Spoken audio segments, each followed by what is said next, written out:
Le 1er novembre, les États-Unis ont annoncé un nouveau programme d'aide militaire de 425 millions de dollars en faveur de l'Ukraine. Ce programme inclura des équipements essentiels tels que des missiles de défense aérienne, des munitions, des lanceurs de roquettes multiples, des véhicules blindés et des armes anti-chars. En outre, l'Ukraine recevra des véhicules blindés Tiger, des obus de 155 mm et 105 mm, des munitions air-sol et des équipements anti-drones. Il s'agit de la 69e aide que le département de la Défense américaine offre à l'Ukraine depuis août 2021, avec des armes provenant des stocks de réserve américains et non de nouveaux achats. Du côté russe, le ministre des Affaires étrangères, Sergueï Lavrov, prévoit de se rendre à Malte en décembre pour assister à la réunion du Conseil des ministres de l'Organisation pour la sécurité et la coopération en Europe, OSCE.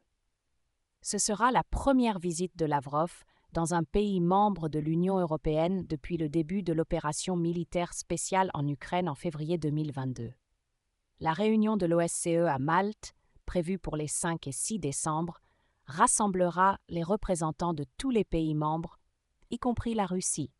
En juillet, lors d'une réunion du Conseil de sécurité des Nations unies, l'avion de Lavrov avait dû emprunter une route par le nord pour éviter l'espace aérien des pays non amicaux. Récemment, la Russie a augmenté ses dépenses militaires. Le ministre des Finances russe, Anton Siluanov, a annoncé que le gouvernement envisage de réallouer 7 000 milliards de roubles dans le budget triennal pour augmenter les investissements dans l'armée. Le budget militaire de la Russie devrait atteindre 13,5 billions de roubles en 2025, soit 6,3% du PIB, et, pour la première fois, les dépenses militaires dépasseront les dépenses sociales. Ce budget est censé continuer d'augmenter pour répondre aux besoins de défense du pays. La situation reste tendue dans la région de Koursk, au sud-ouest de la Russie, où les forces ukrainiennes ont attaqué et pris le contrôle de plus de 1200 km². Les experts estiment que combattre en dehors du territoire ukrainien permet aux forces ukrainiennes de choisir les points de combat avantageux, d'exploiter le terrain et de se retirer si nécessaire sans avoir à défendre de villes importantes. Pendant ce temps, la Russie tente de reprendre les territoires perdus. Depuis le début de l'année 2024, la Russie a lancé près de 7000 drones sur le territoire ukrainien, ciblant principalement des infrastructures critiques.